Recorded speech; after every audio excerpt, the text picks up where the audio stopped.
So I will talk about pretty pictures to take Clyde's reference, which is a little bit it's a little bit more than pretty pictures, hopefully. So my name is Émilien Leonhardt from Hirox, and we are a 3D digital microscope manufacturer, and I will speak specifically of our application for cultural heritage. I will speak quite a lot about the Meisje met de Parel, the girl with the pearl earring, from Johannes Vermeer, which I had the chance to inspect quite a lot in a lot of details. But maybe one step back, and also a little bit of the Scream. And I did had the chance to work with some of the speakers of today on this painting.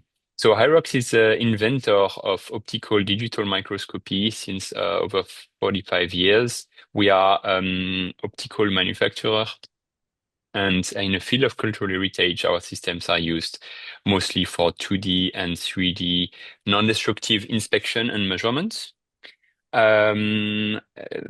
Quite often people are asking me what is the who are the users in these fields, and often they are conservation and also science. So both are, let's say, equally using our system, but also public outreach, which I will show you also in a few minutes, how to share data and how to engage public. Flexibility is, I think, one of our most important strengths in terms of stance, in terms of magnification, illumination, including UV and infrared. And our technology can be used for various objects. Of course, this presentation is quite heavy on paintings, but we also have a lot of users looking at sculptures, at furnitures, metal object, paper, textile, jewelry, glass, ceramic, and more. And very often it's used for the measurements of depth or height of material, to be able to zoom up to the pigment level, to visualize and measure cracks, loss of material, and also to create gigapixel imaging.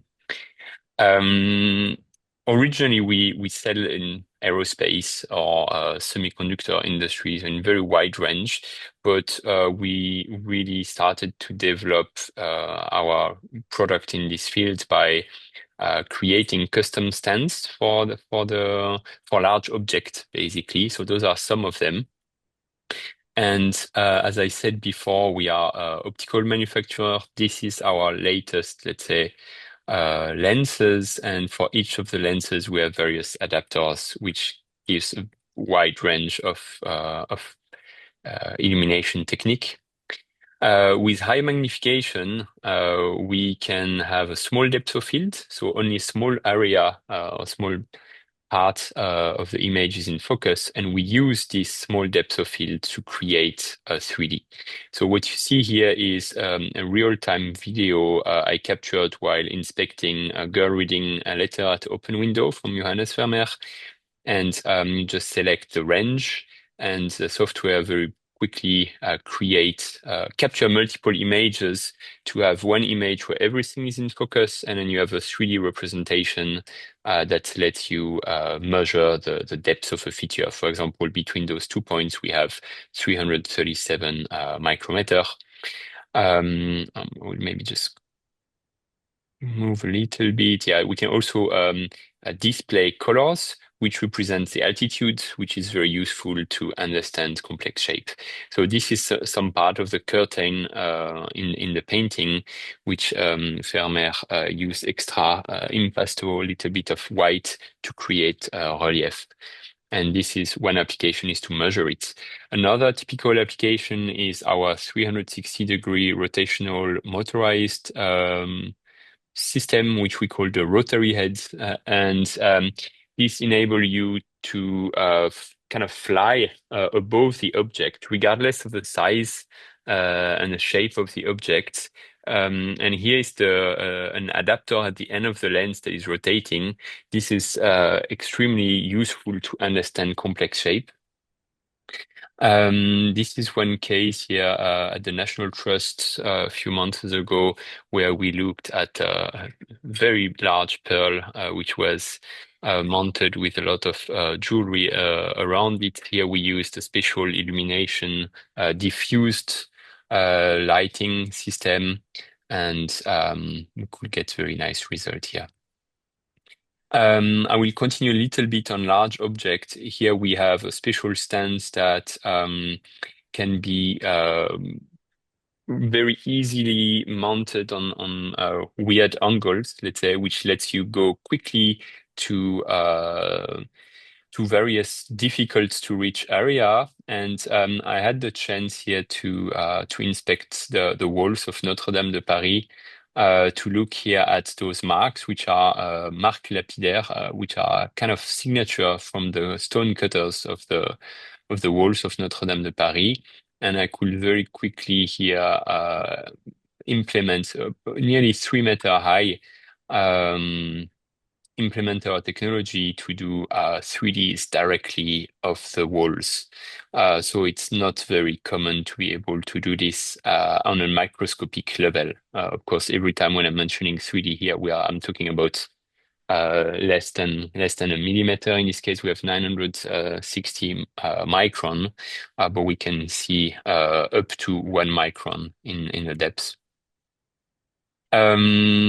And now we have customers that needs both flexible arm stands, but also kind of flat objects.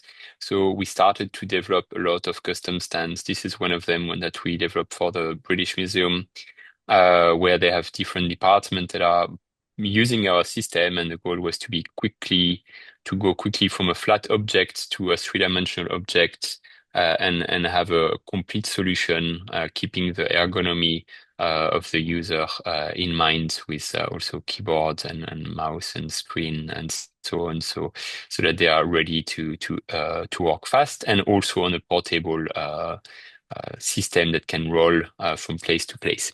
So let's go back quickly to the girl with the pearl earring. 2018, I've been asked to do some inspection during the Girl in a Spotlight project.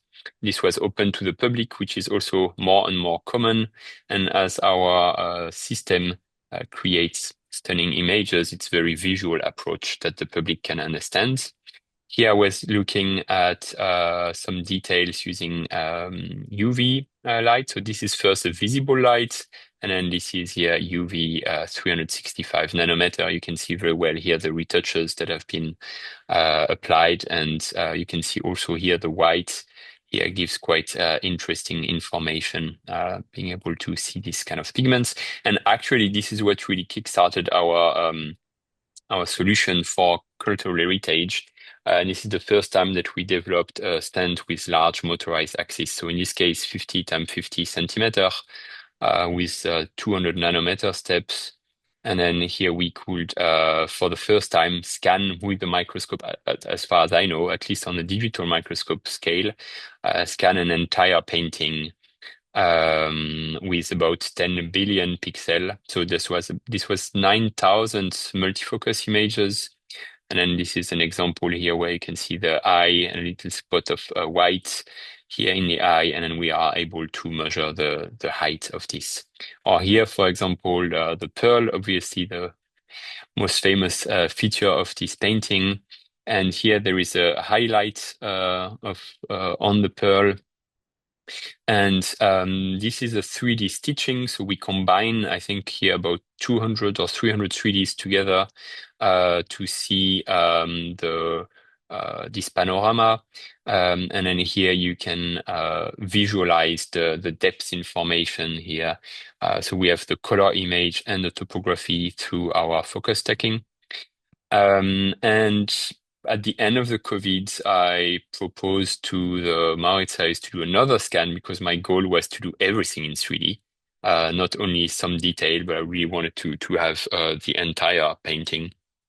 And so we just before the museum opened again, I had the chance to do a new scan at 90 times magnification. The first scan was at 35.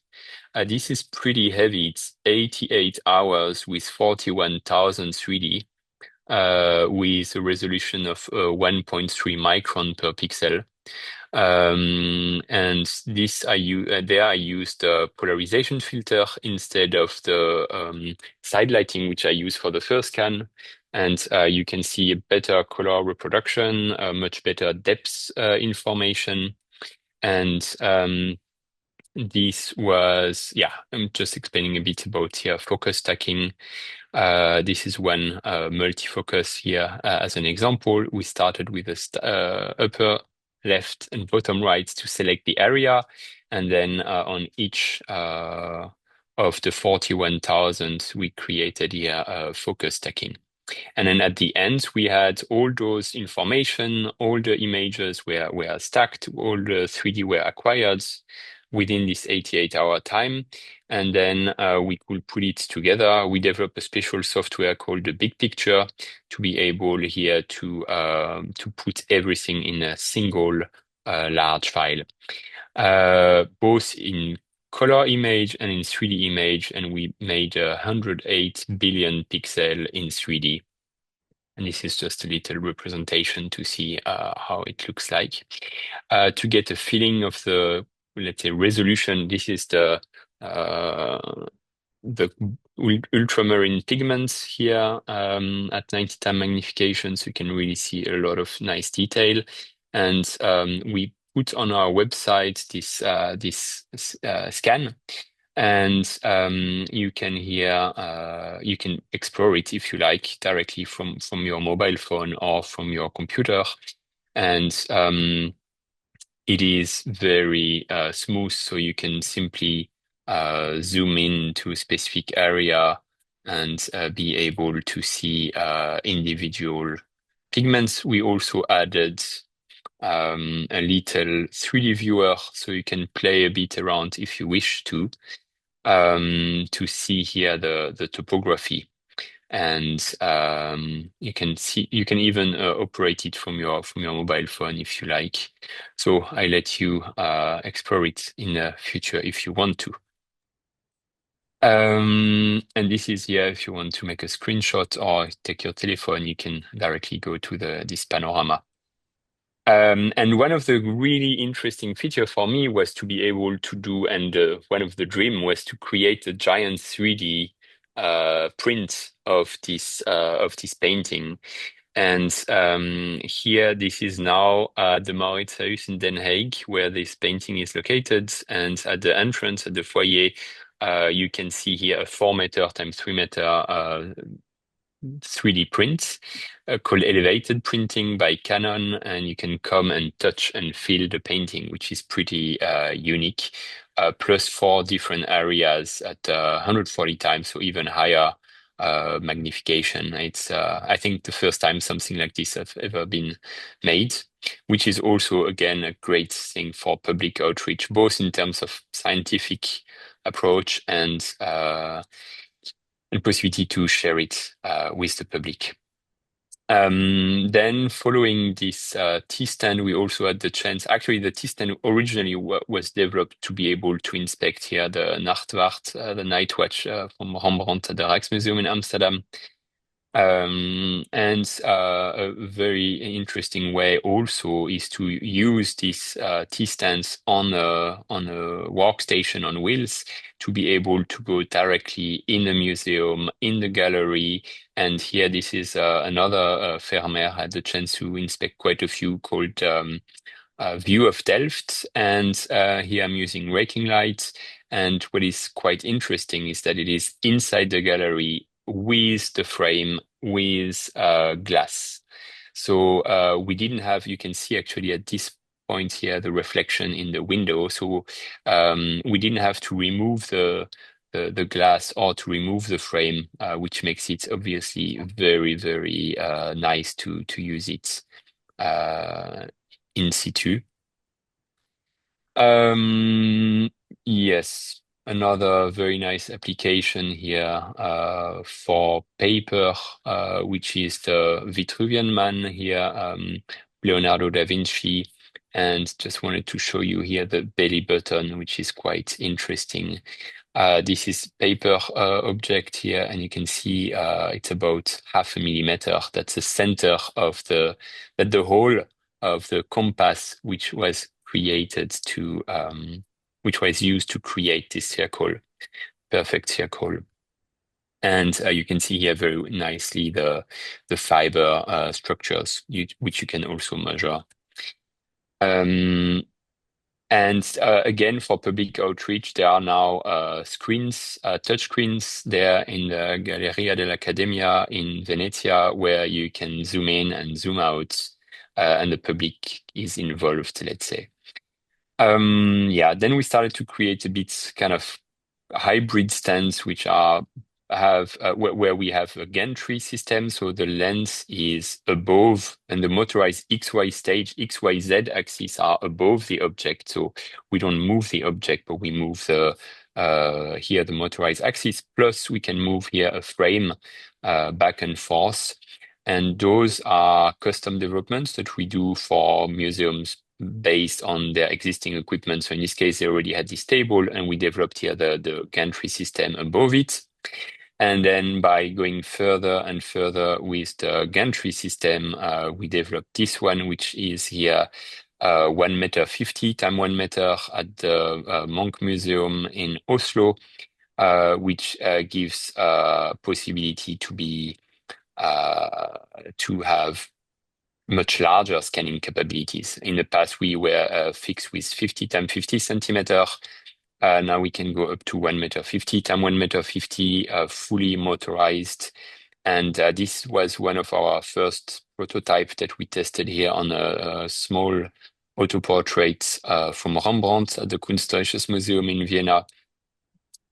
And this is one result at 10x with visible light. So this is also the result of a gigapixel. And the same exact scan with UV 365 nanometer and here infrared 940 nanometer with the same equipment. And I was Sorry, Émilien, I will ask yes, you we are close to the end. Okay. Maybe a quick one for our Norwegian friends. This is the first scan of the screen here in 2012. I mean, the first scan I had the chance to do with Hirox, and it was quite interesting. This is at the National Museum. There was quite a lot of loss of color due to some surface change because there is no varnish on it. And I had the chance to look at another screen here at the Munch Museum on cardboard in 2024 with a T-stand here 1 meter times 1 meter. And it was about 21,000 multifocus. This is overnight check with different webcam. And I had the chance also to create a very nice 3D print here, which gives you the possibility to touch and feel. It's very realistic, so it's very interesting. Now, the rotary head was also used here for looking at the surface of the painting. You can see very nicely here the texture of the cardboard, and here some damage. And here, keep in mind that the lens is rotating, and obviously the object stays still. You can see here some pretty strong damage there. And a final development, which is I think one of the first. You are the first to see that, to be able to use a gantry system like this and transform it into T-stands, which I think is the future for our technology. So that's it. Here are some information about the museum, our museum page, and you can contact me. We are in various continents, so if you have any questions in different places, don't hesitate to contact me, and I will forward you to the appropriate person.